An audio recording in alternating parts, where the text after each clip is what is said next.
The TVWAN News is proudly brought to you by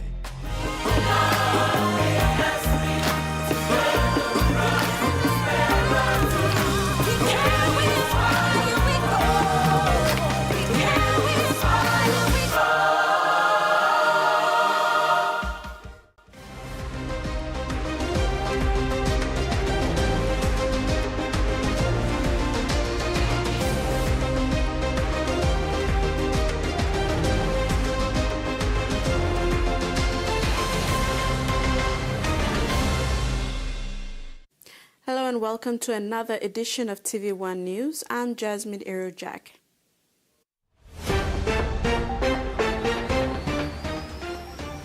In this edition, Madang launches 24 million Kina Provincial Road Project, IRC hosts 45th Commonwealth Tax Meet, and PNG secures 5th place on tally.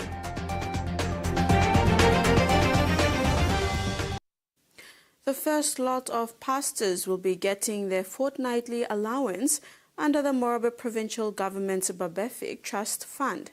The commitment made by Governor Luther Wenge in 2022 is finally being fulfilled following major setbacks, including a reported fraud case against the Morobe Provincial Women's Representative.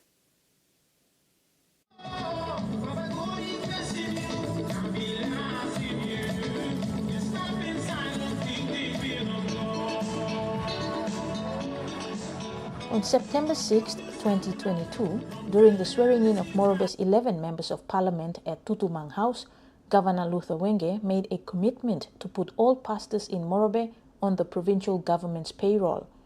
Aside from spiritual leaders, widows, female divorcees, single mothers, and persons with disability will also receive financial support from the provincial government. Nearly 3 years after the announcement was made, and the subsequent setup of the Babefic Trust Fund to register all pastors and missionaries within the province, a dummy check of 1,100,000 Kina was presented to Digicel PNG on Saturday, July 5th. Digicel is providing the platform through Selmoni for the marginalized people in rural areas to conveniently access funding through their agents. Start from May 20, na kami na tayo may stock, may looking of sir. You may have close to 2,800 for pastors. May is in 700 pasta. Out of this 2,800, usap balikan congregation, church isabay, na one position only record no only so him.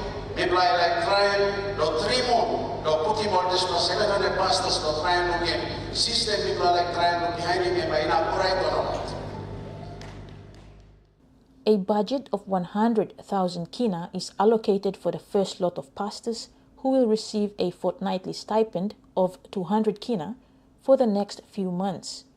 Meantime, the Widow, Divorced, Single and Struggle, or WDSS Association, that was engaged by the Morobe Provincial Women's Division in 2023 to extract data and do analysis, has been set aside. WDSS Coordinator Esther Pita was also the Provincial Women's Representative whose appointment has been revoked due to allegations of defrauding thousands of rural women in the 10 districts of Morobe.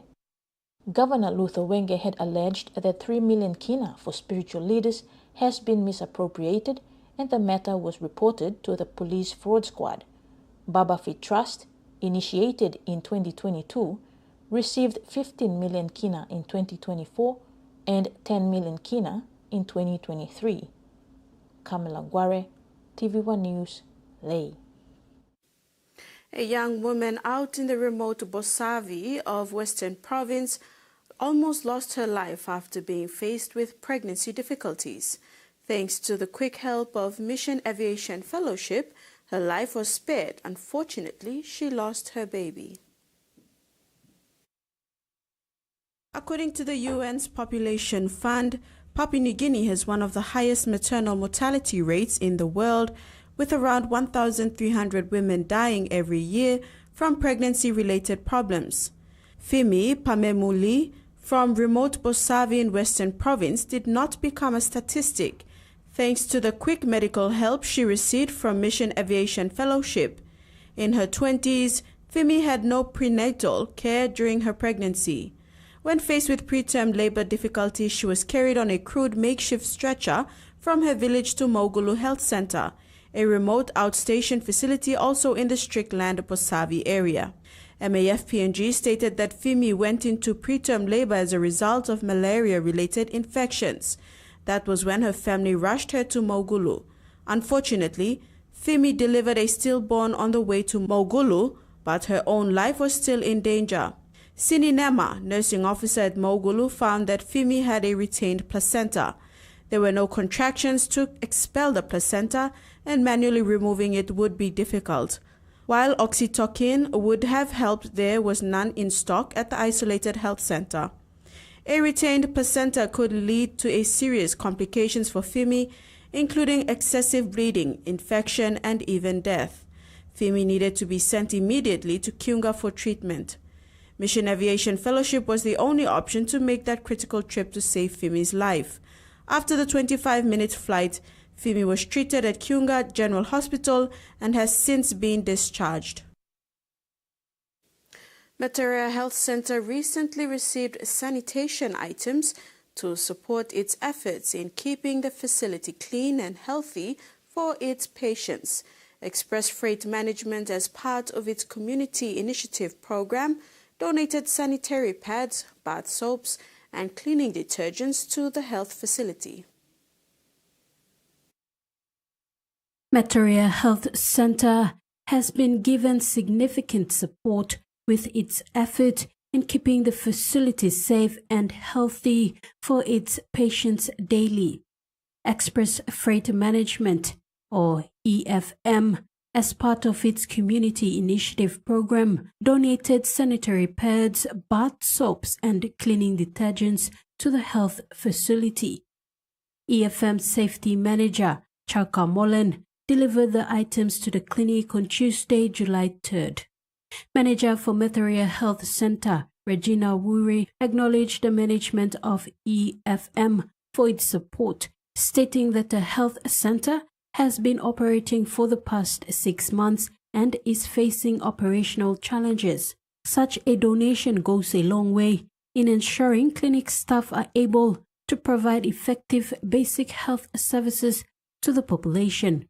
Ms. Yuri said the clinic has a 24-hour betting facility for expectant mothers delivering babies. Almost 200 babies are delivered by skilled midwives and nurses. Sanitary pads, soaps, and cleaning detergents are very necessary in ensuring this space is kept clean and safe for both staff and patient. NCD Provincial Health Authority CEO Dr. Robin Oge thanked EFM for the timely donation for the purpose of effective health service delivery in the nation's capital. The month-long Trash to Treasure Sculpture Festival at the Port Moresby Nature Park concluded this past weekend. The festival was a celebration of World Environment Day. It was a combined advocacy program between BSB Financial Group Limited and the park. Trash to Treasure allowed local artists to get creative in transporting plastic waste into powerful visual statements, raising awareness on the issue of plastic pollution. BSB recognizes that eliminating plastic pollution is not just a global challenge, but a local responsibility.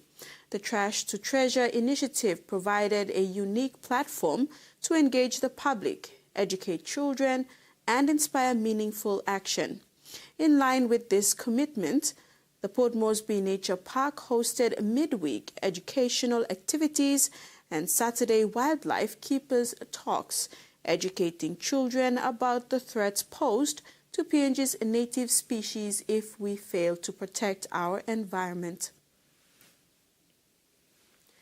The 24 million Kina Madang Provincial Road project was officially launched at Bogia Station on Wednesday, July the 2nd.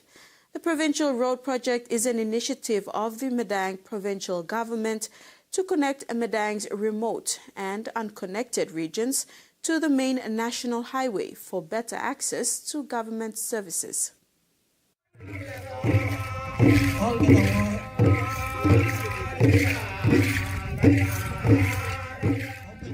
The Madang provincial government has launched the 24 million Kina Provincial Road project. The event took place at Bogia Station on Wednesday, July the 2nd. Secretary for Works and Highways Gibson Holemba, Provincial Member Ramzi Pariwa, and Bogia MP Robert Naguri officiated over the launching. The Madang Provincial Road project aims to connect remote regions to the main highway so that locals can access education and health services as well as market opportunities to improve living standards. At the launching, Mr. Pariwa elaborated on the need for road infrastructure development. Now by Milunglo, Kisimbek road infrastructure, Kisimbek education sector, Kisimbek health sector, Kisimbek economic sector, agriculture. This not get something I'm walking block Kisimbek Madang, and by taking next 10 years, next 20 years, next 30 years. One kind of some walk block Kisimbek or take back PNC, and by taking Yumi next 50 years, lo by me fully Kisimbek PNC. One I'm really blessing God and release him. Me blow him na make him lig money, pick na walk. Pan him ting blow walk him, use him lig money, na walk him pick na walk. The Madang provincial member said an MOA was signed between the provincial government and the Department of Works and Highways this May, enabling for machinery and technical advice to begin work on new roads and maintain existing ones. Also connect PNG sanap strong, walk blow me bla, or leader of province na district, one blow man want them. Works na strong in spirit blow connect PNG, na me bla connect Madang want them, connect Morobe want them, connect East West want them. Mi bla one province connect mi bla stop na bam bla kamabim connect PNC. Lilik money bla des layar.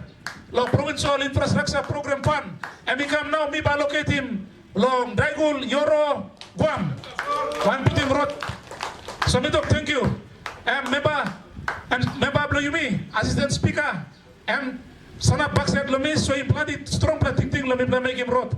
The 24 million Kina funding will be utilized in 3 phases.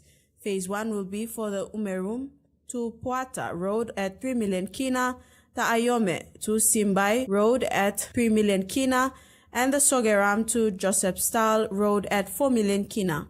Phase 2 covers the Awar to Botbot Road at 3.6 million Kina, the Barit to Wankin Road at 2 million Kina, and the road from Bano to Brahman at 2.7 million Kina. Phase 3 covers Trunk Road in Sumgilba, LLG, as well as the Karkum to Basken Road at 2 million Kina, the Banab to Balbe Road at 1 million Kina, and the Banab to Abab Road at 1 million Kina also. No, I'm like I put him money and I support him people program also. I put him people money through. Long connect him all road inside Long Madang, Long Kam, Long main national highway network. So people like to thank you, Long Long initiative you put him. Now, me play work one time you support him national government agency, support him provincial government, provincial administration, Madang, long connecting people, long liberate him all, long struggle only face him over the last 50 years. Holemba also highlighted the developments that would take place when connectivity is in place. He said the people of Bogia stand to benefit well from this project. This is TVWAN News. Among stories after the break, IRC hosts 45th tax meet.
From the rich soils of the highlands, the finest coffee has been grown by generations of Papua New Guineans, expertly blended and roasted with over 80 years of experience, making the finest cup of Nescafe New Guinea blend, PNG's own coffee.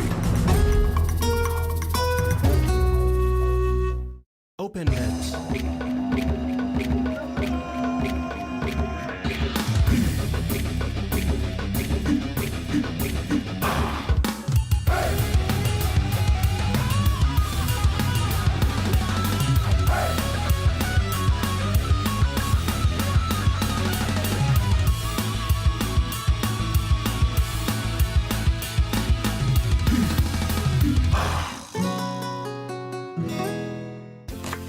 Favorite meal for the day does feel good.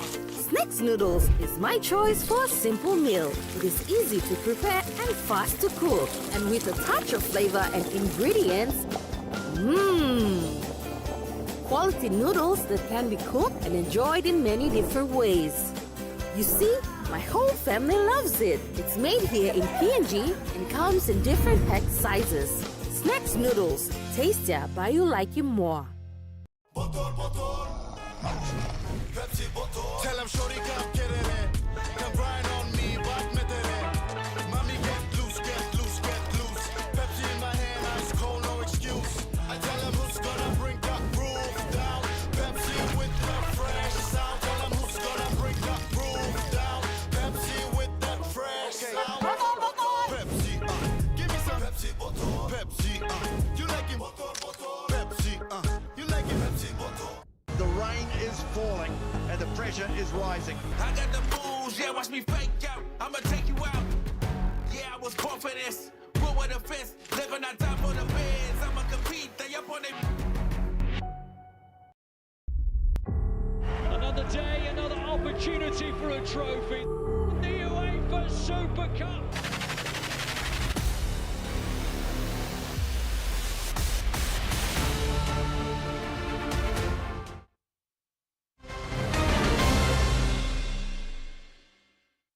Welcome back. Discussions focused on evolving tax systems in the digital age have commenced in the nation's capital, facilitated by the Commonwealth Association of Tax Administrators annual conference. Papua New Guinea, in the year of the country's 50th independence festivities, is playing host for the first time in the history of the conference, a record of over 100 participants from 21 countries.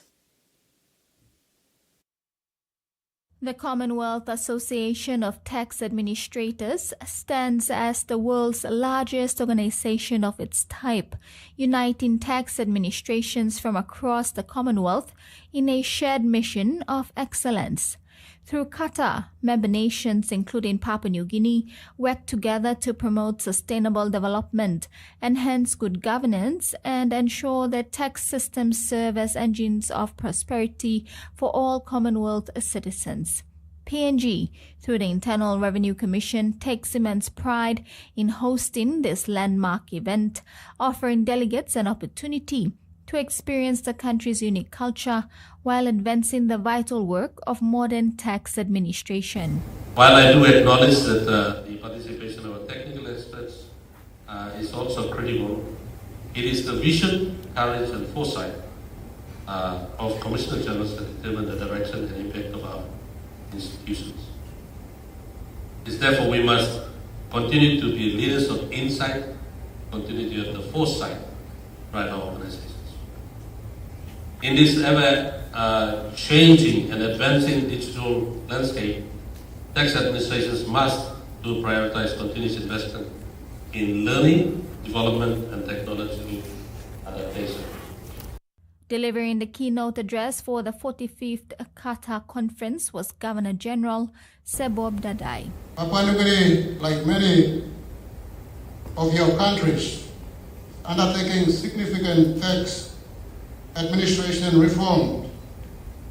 Our Internal Revenue Commission modernizing its systems to strengthen governance, improve transparency, and better serve our citizens. May your time here deepen not only professional networks, but also friendship that strengthen the bond of the Commonwealth. The 5-day conference at the Hilton Hotel, Port Moresby, will feature comprehensive technical sessions, policy discussions, and knowledge-sharing initiatives focused on modern tax administration challenges and innovations. Delegates will explore emerging trends in tax compliance, digital transformation, and sustainable revenue mobilization strategies. Maricela Kelleton, TVWAN News. Managing Director for Livestock Development Corporation, Terry Coyne, said the completion of the National Livestock Policy will form the basis to do a legislative review to create the Livestock Industry Authority, which will fill that void to regulate the livestock industry. Coyne said there is a great need for the policy to be progressed swiftly as the industry continues to operate in the country without clear guidelines and standards, resulting in excessive dependence on foreign meat imports, which continue to drain our foreign reserves. PNG spends almost 1 billion kina on imports to the detrimental of our smallholder livestock farmers. He said according to available data, PNG spent 9.4 billion kina for frozen and chilled meat imports from 2012 to 2022. This adds to the ongoing financial burden we are placing on our limited foreign reserves. And LDC is taking proactive steps to addressing this dilemma by setting up the regulatory authority that will take charge of the livestock industry. Coinciding with the International MSME Day, the inaugural Business Link Pacific Advisory Panel meeting was held on Monday, the 30th of June, bringing together key stakeholders, financial institutions, development partners, and SME owners to recognize BLP's role in advancing small and medium-sized enterprises in Papua New Guinea. Coinciding with International MSME Day, the inaugural Business Link Pacific Advisory Panel meeting was held on Monday, 30th June 2025, bringing together key stakeholders, financial institutions, development partners, and SME owners to recognize BLP's role in advancing small and medium-sized enterprises in Papua New Guinea. Speakers at the meeting highlighted the important role of micro, small, and medium-sized enterprises in the country's economic growth and the contribution of the New Zealand-funded program, BLP, in supporting MSME development. New Zealand High Commissioner to Papua New Guinea, Peter Swart, delivered his remarks describing the SME sector as a cornerstone for inclusive and broad-based economic development.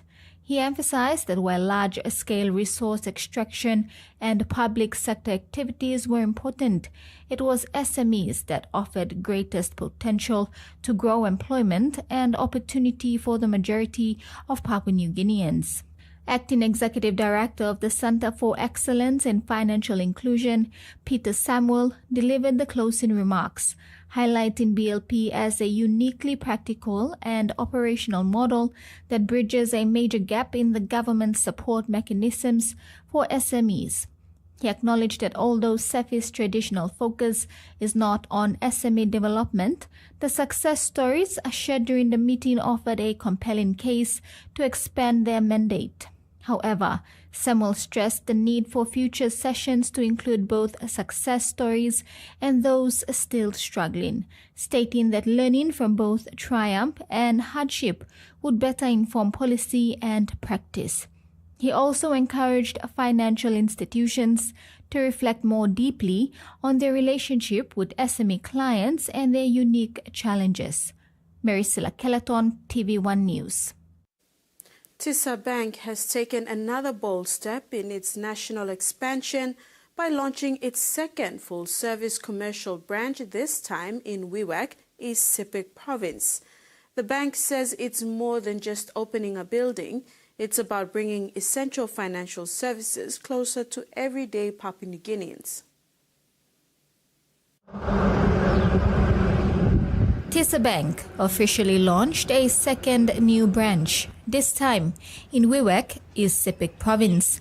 The launching was witnessed by local leaders, provincial administrators and members of the community. The bank's Chief Executive Officer, Sunil Pokharel, says Wewak is part of a wider strategy to reach Papua New Guinea's underserved communities. TISA Bank is going to expand its service across the country, and we will start after Port Moresby. This is our second branch that we're opening. So we want to be very closer to our communities where we operate. Provincial member for East Sepik, Alan Bird, welcomed the investment and said TISA's entry into the province reflects growing confidence in Sepik's economic potential and its people.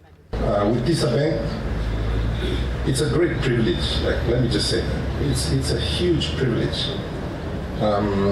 for your organization to recognize the work of the Sepik people and to choose us as your first step outside of Port Moresby. So thank you very, very much. The public was also encouraged to open accounts, with many praising TISA's fast and efficient service. After the ribbon cutting, guests joined in a celebratory cake cutting, marking the beginning of a new financial chapter for the region. For long-time members like teachers, the new branch now offers a faster service, access to savings and loans, and new commercial banking products, bringing decades of loyalty full circle. Saving member here, and this is my 30th year being with TISA. From 1996 to 2025, we've been faithfully serving TISA, regardless of at times situation does not allow us to get loans, or I even go for share withdrawals, like system is down and all this. We continue to serve TISA as faithful members. And the services that recently services are being provided here, it's very, very efficient, very fast for all members. With more branches on the horizon, TISA Bank says it's committed to long-term financial inclusion, rural access and tailored services for every province it enters. Maricela Kelaton, TVWAN News. East Sepik's economy is set to benefit from the newest commercial banking presence in town. TISA Bank's launch in Wewak promises more than just accounts.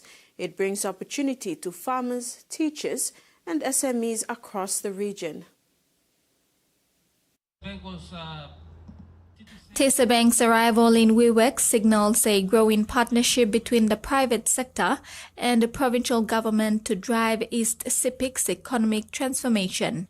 With agriculture being the backbone of East Sepik's economy, TISA Bank CEO Sunil Pokharel says the Wewak branch will introduce financing options that meet the region's specific needs, especially for those in the agri-value chain. Okay. Because this particular province is known for agriculture. So the way I'm looking at, because there are a lot of significant changes that took place in the last couple of years' times, and this is where we're going to get a lot of benefits, because we understand this market pretty well. And the way I'm looking at the opportunity for those who are involved in the agro financing, we do have a plan to come up with some of agro value chain financing, and we are discussing with multilateral agencies. Hopefully, we're going to learn some of the product. That's going to uplift the way the financial access to these farmers or aggregator, for that matter, they're having. Provincial member Alan Bird, who officially opened the branch, highlighted the importance of private sector partnerships in driving provincial development. He says the province is working on expanding land access and infrastructure to support investors like TISA. In terms of the economic growth of the city, we've been committed to this for a long time. The administration has been committed simply because we recognized a long time ago that we can't serve our people without supporting the private sector. And so we are particularly keen to support the private sector. And going forward, I know you have a small branch here. I would encourage you to figure out how you can get into Maverick and into Angora. Members of the public were invited to explore account options and join the growing number of East Sepik residents banking with TISA. TISA's arrival has been seen as a long-awaited boost to the region's banking access, and as the bank looks to expand into other districts like Maprik and Engoram, more Sepik communities may soon enjoy the same opportunities. Maricela Kelleton, TVWAN News. After nearly 4 decades of service in Papua New Guinea's classrooms, a retired teacher from Wewak is proving that it's never too late to start a new chapter. Catherine Huan Jemani Wangi and her husband Bill has officially become one of the first recipients of TISA's bank's new SME loan service. Their story is not only inspiring, it's a powerful reminder of the value of saving and perseverance. Thank you very much, Mr. Barry. For nearly 4 decades, one woman dedicated her life to educating others while quietly building her own future, one pay cycle at a time.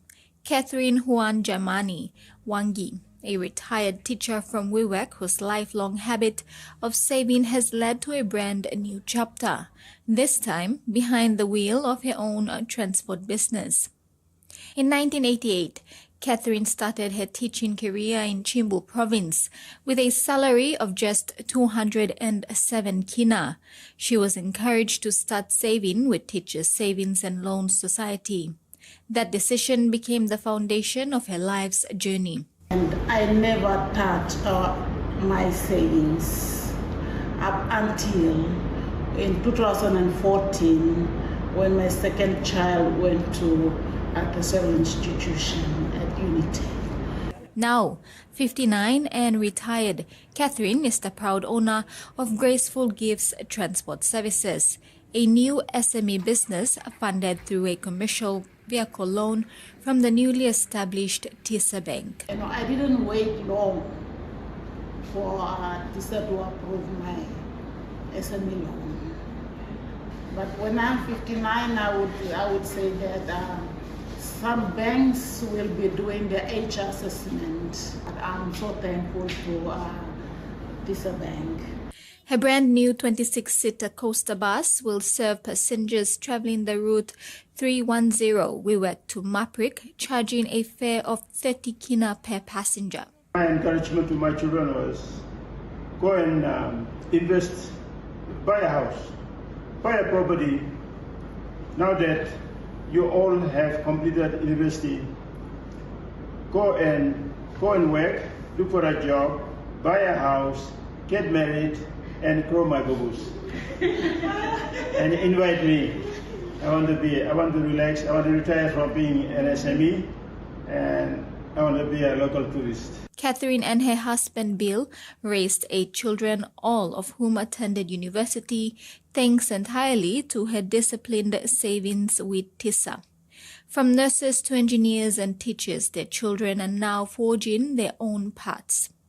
From a humble teacher's paycheck to steering her own transport business, the Wangis have shown that dreams built on sacrifice and savings can take you anywhere, even to the open road. Maricela Kelleton, TVWAN News.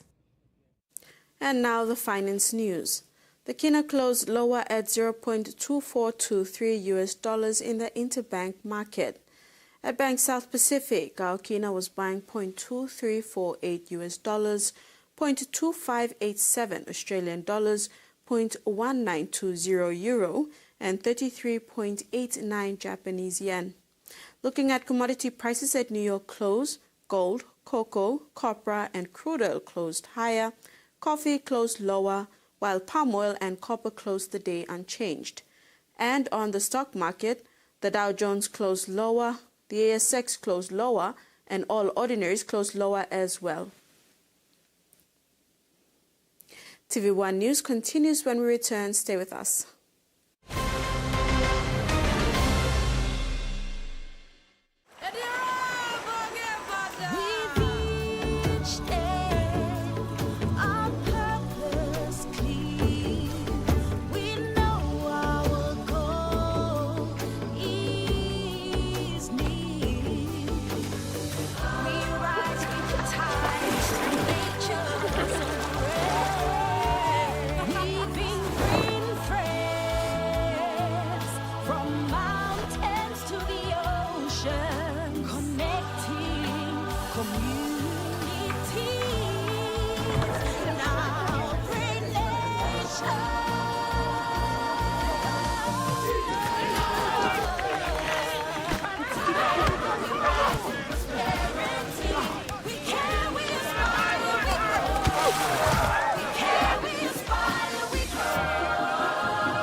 here, Mama. You eat them, but me add him special flavor. Put in more flavor, put in more taste. Magic kakaru, get up and big smile on face. Time for him chicken, a great kumutu. Sip, sip, the moo, yes, magic on you. Maggi, the taste PNG loves. For Simon, life is simple. Dreams seem distant, yet hope remains.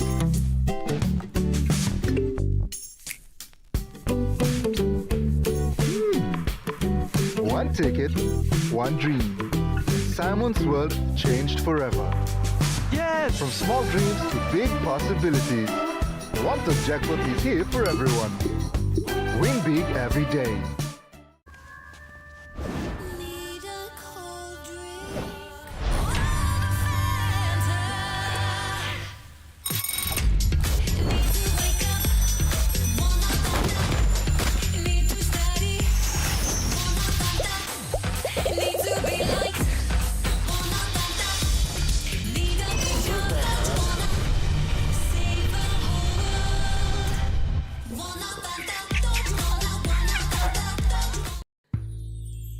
Cold Palau Lemon is tough on stains and gentle on clothes. Cold Palau Lemon has a great lemon fragrance which brightens your clothes and gives that extra freshness that lasts all day long.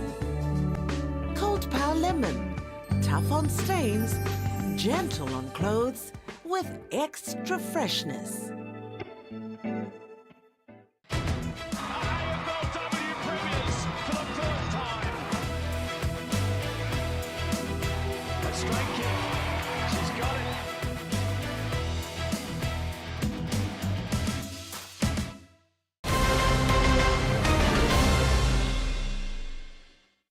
Thanks for staying with us.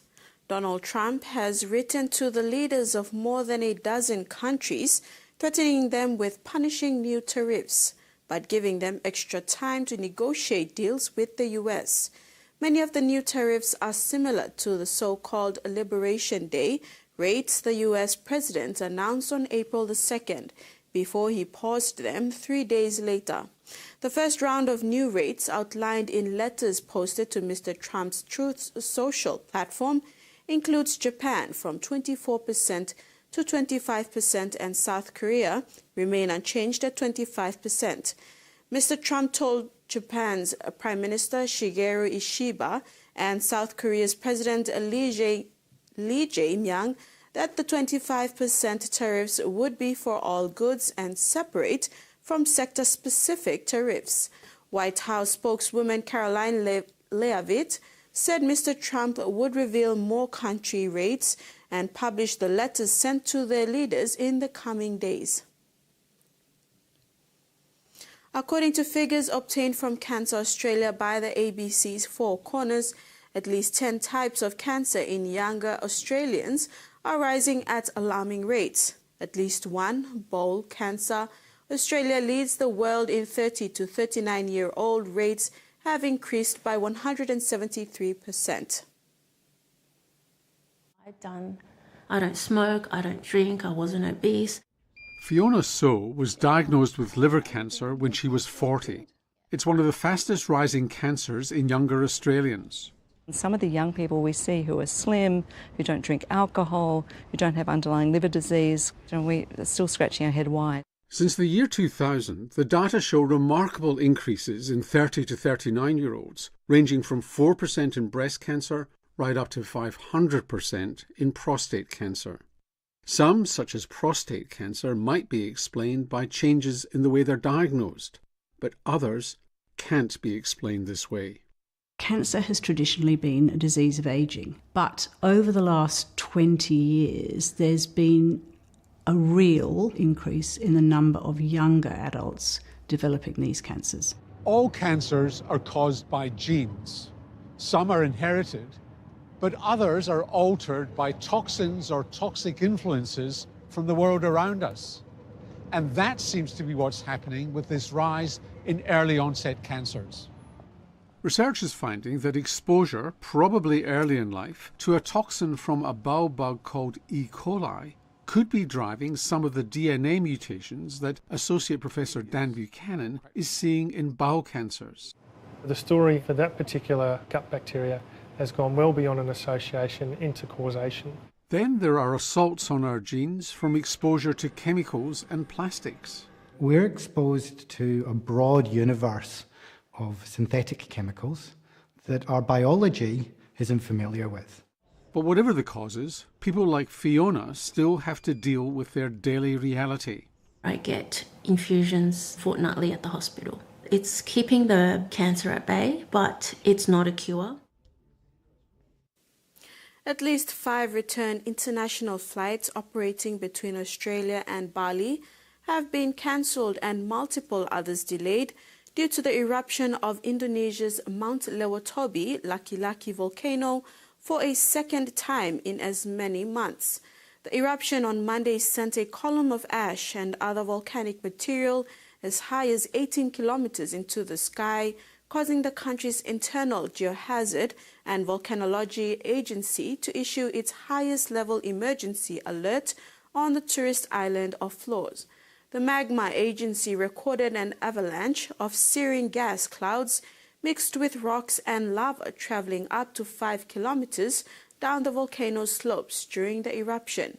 Observations from drones showed a lava filling the crater, indicating deep movement of magma that set off volcanic earthquakes. A program aimed at improving the literacy skills of Aboriginal and Torres Strait Islander adults is set to expand to more regional communities.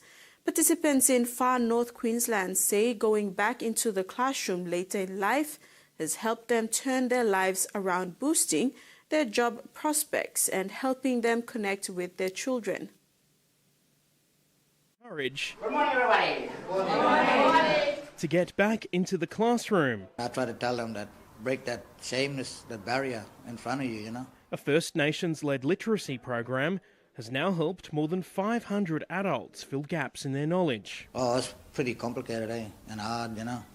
But now, since I've come to this course, I really know how to read and write now. The Literacy for Life Foundation estimates more than 40% of Aboriginal adults have low English language literacy, but in some remote communities, that figure's as high as 90%. By having one literate person in a household, then has a ripple effect on other people living in that house.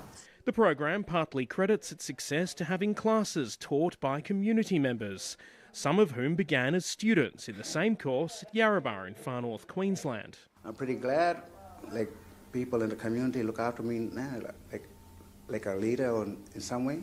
26-year-old Ashley Richards and her partner Lex Costello have just graduated 2 weeks after the birth of their third child.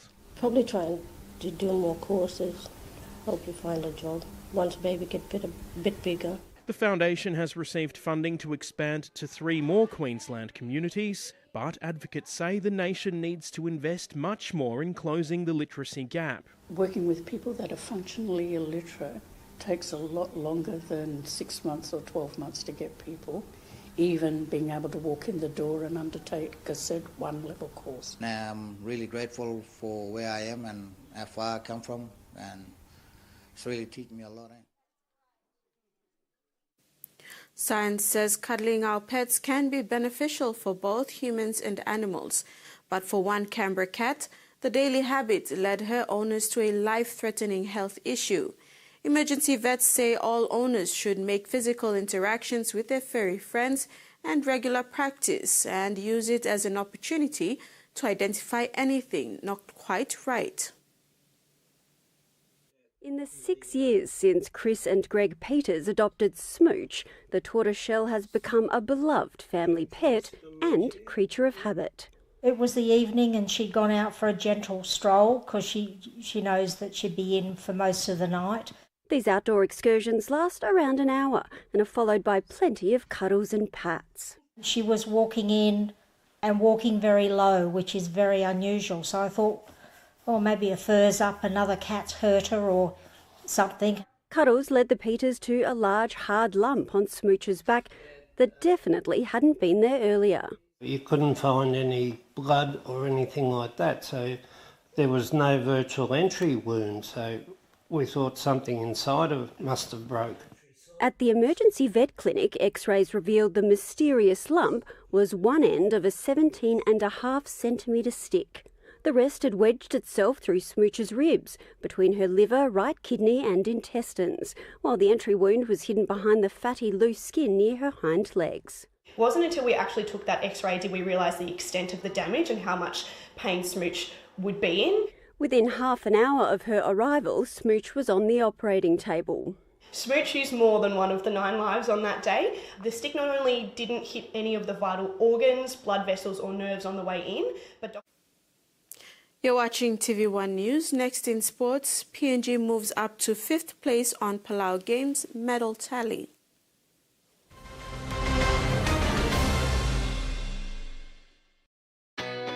A true champion is measured by their courage, their determination, and their passion to never give up and to always keep trying.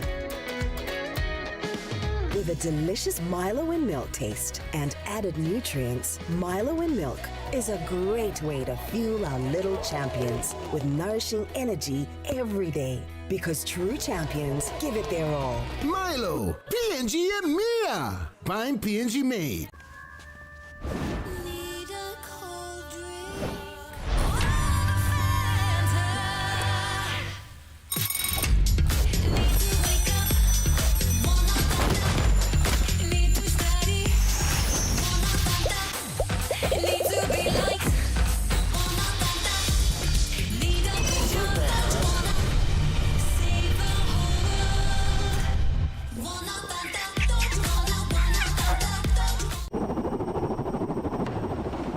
Rugby League is a powerful force that unites Papua New Guinea and develops our youth.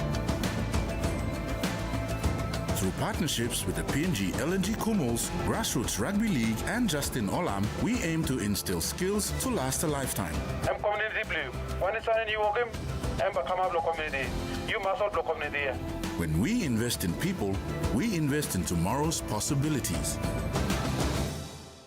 Use our tools and condom and one way where you can abuse him seek HIV, STI na unplanned pregnancy. Ting him, use him condom long right way. Stop safe na look out him you yet. Use him condom all get a time. Suppose you know save long HIV status long partner blog you or suppose you got plenty partner. Use him condom good all get a time. Long haborus him seek HIV, STI na unplanned pregnancies. Use him condom banish him you yet na future blog you. This platok save ikam long National AIDS Council Secretariat.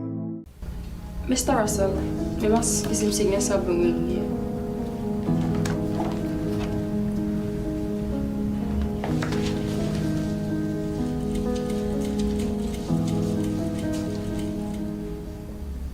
You survey yourself, you can put in one per complaint. I'm not giving big to him. Online by doctor. Na, also one I'm supposed me on data sorry kisime. You think him good troll, Sam? You like putting this plus sexual harassment report on Mr. Russell? Who said you making this black complaint?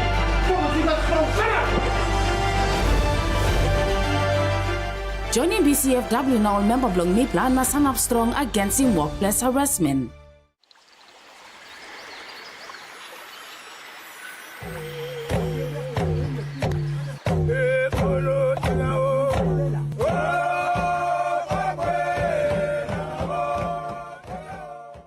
Get ready for the next chapter of spectacular. The next champ to beat. Get ready for the next highlight. The next to make history.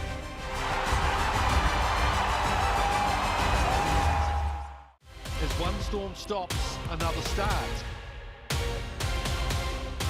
Nice pass off. Here's Savia and some space. Still going.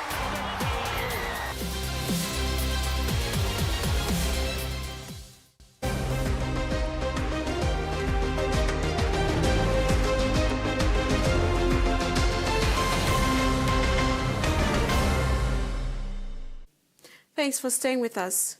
PNG Track Masters Pius Whistle Timothy Tovetuna, John Nibai and Emmanuel Anis set a new national record in the men's 4x100 meter relay at the Mini Pacific Games Monday. In softball, PNG women snatched the silver medal today as Palau game slowly winds down. The PNG Athletics quartet ran an impressive 40.23 seconds, surpassing the previous national record at 40.29 seconds, set by PNG track legends Peter Pulu, Subul Babo, Amos Ali and Alan Akia at the Tahiti Pacific Games in 1999. The young athletes not only set the new record, but won gold medal in the 4x100 meters to add to Team PNG's medal tally, a fitting reward for commitment and hard work of these athletes. PNG women's 4x100 meters delivered gold medal as well for the country. Other results on the track and field events elevated PNG to 5th position on the medal tally.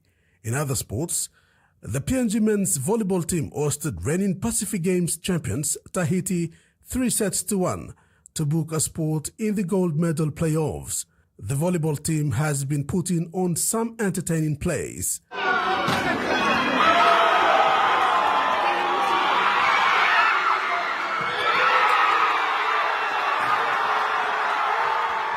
PNG women's softball team did well earlier this afternoon, finishing their campaign with a bronze medal.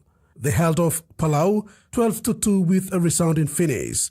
Most of the events are completed. PNG so far has won 16 gold, 21 silver and 20 bronze, a total of 57 medals.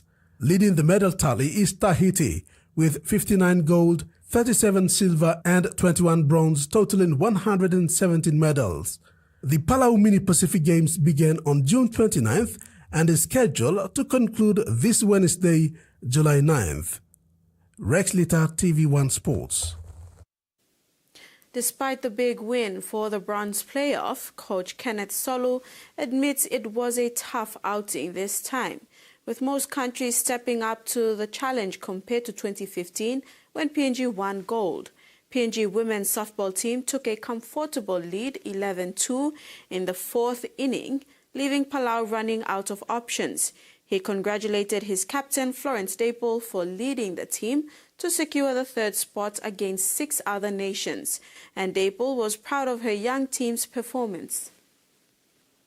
From 2015, 10 years is a long time to have a break and then come back. The game has definitely shifted from what it was back in 2015, and now it's more fast, more technical, and you have to really be smart, especially with playing with the players now compared to what we have. But credits to the girls, they really came together from November till now, trained very hard, worked very hard right through, and then for us to actually sing together as a team as well, which is really huge for us. Everyone really did their part moving forward, and to go back home with a medal, it just definitely signifies the bond that we have and the hard work that we put in. At just 21 years old, Townsville Blackhawks dynamic winner Dudley Dotoy, who proudly represents his PNG heritage, is aiming high. With ambitions to join the national team, the PNG Kumals, for the upcoming Pacific Championships later this year, Dudley remains steadfast and confident at the prospect in front of him. Beautiful play, and Dotoy, they call him Duds, going over for the first 4-pointer of the match.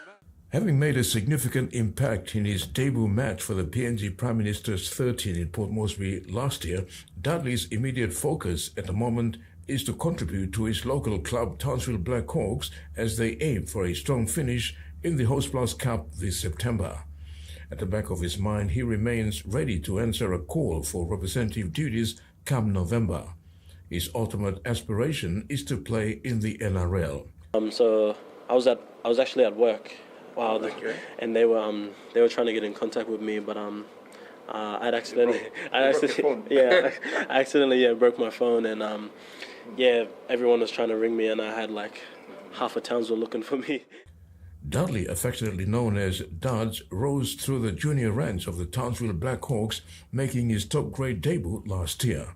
In Sunday's clash against the PNG Hunters, Duds continued to showcase his talent, scoring a double that brought his personal tally to 19 tries for the season and 30 overall in his career. Revisiting Port Moresby with the Black Hawks for their round 16 clash was again a homecoming for Dodds, who was warmly welcomed by his extended family from the Badili Horse camp. Yeah, no, that's also a big reason why I decided to come. See, last year I didn't know my family that was over here. I just knew them, like I had family over here, but I didn't know them. So when I found out I was coming over here, I rang up my grandfather and my mother, and I told them, sort out something.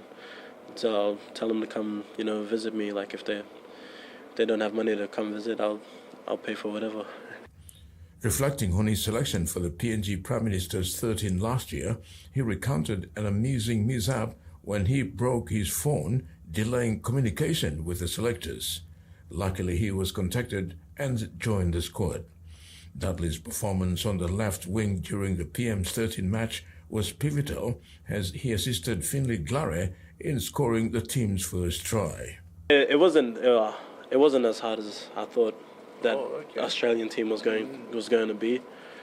Like I didn't think I'd get through, or they wouldn't let me get through, or whatever. But once I started poking my nose through, and I got through, and I chipped it for Moria, but it bounced to Finlay. I didn't think I was ever going to do that. So it wasn't as hard as I thought. As the Pacific Championship draws near in November, Dodds is brimming with enthusiasm at the prospect of representing the Commonwealth. Looking ahead, Dudley will turn 24 when the new PNG NRL franchise joins the Australian League in 2028. His aspiration remains strong and he is confident in his trajectory with the Townsville Blackhawks, a feeder club for the Queensland Cowboys. Terry Longwood, TV1 Sports.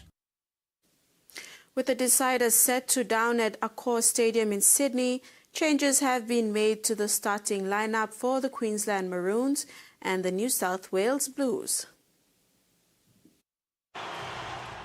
New South Wales Blues head coach Laurie Daly has declared Brian To'o and Paynes are on track to play in Wednesday's night's State of Origin decider. The Blues have navigated a lengthy injury toll in the lead-up to the clash at a sold-out Accor Stadium, with Nathan Cleary, Jerome Luai, Hatonyan, To'o and Haas all managed throughout the camp.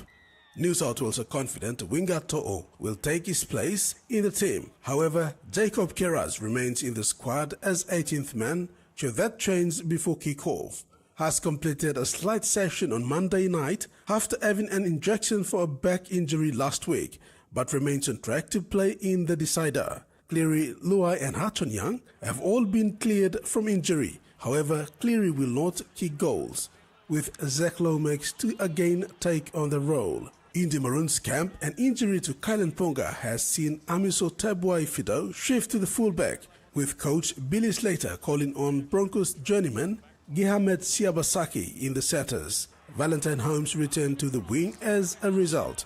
Josh Papali'i is set for his origin game since 2022 after answering an SOS from Slater and will provide more punch up front for the Maroons. Rhys Wells is the 18th man and could add an X-factor to the side if called upon. Rex Litter, TV1 Sports. That ends the sports segment. We'll now have the weather forecast.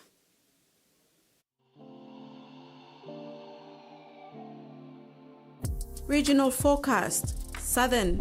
Port Moresby mostly sunny to partly cloudy evening. Kerama, few evening showers and possible thunderstorms. Omase, Lae partly cloudy with evening occasional rain showers and possible thunderstorm. Wewak, cloudy with frequent evening showers, rain and thunderstorms. New Guinea Islands, Kokoporobal becoming cloudy evening with heavy showers, rain and thunderstorm. Boka, sunny to cloudy evening with occasional heavy showers, rain and thunderstorms. Highlands, Mediterranean Wabeg, cloudy with frequent evening periods of heavy showers, rain and thunderstorm. Ocean forecast. Coral seas, seas light to moderate with easterly winds of 10 to 20 knots. Solomon Sea, seas light with northeast to easterly winds of 10 to 15 knots. Bismarck Sea, seas light with northeast to easterly winds of 10 to 15 knots. Pacific Ocean, seas light with northeast winds of 10 to 15 knots. And coastal waters forecast. Waters of southern PNG Indonesian border to Daru to Samara Island seas 1 to 2 meters. Waters of Samara Island to Cape Vogel and all Milne Bay Islands. Waters of Finchefin through Vitia Strait to Siasia Island to Dampier Strait to Long Island to Madang, and waters of New Island to New Britain to Bougainville, sea 0.5 to 1.5 meters. Waters of east of Kiwai to Keramat Yule Island to Port Moresby to Hood Point, and waters north of Cape Vogel to Huon Gulf to Finchefin, sea 0.5 to 1.3 meters. That ends TV1 News. Thanks for watching. Good night.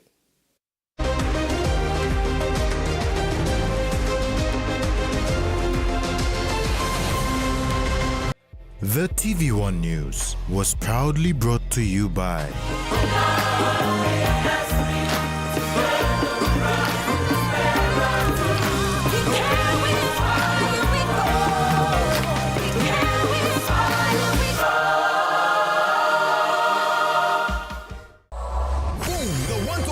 is rolling over week on week. 750,000 kina. Get your tickets now. Draws every Friday at 7:30 p.m. Play now at 321lotto.com.pg or any of your 321 authorized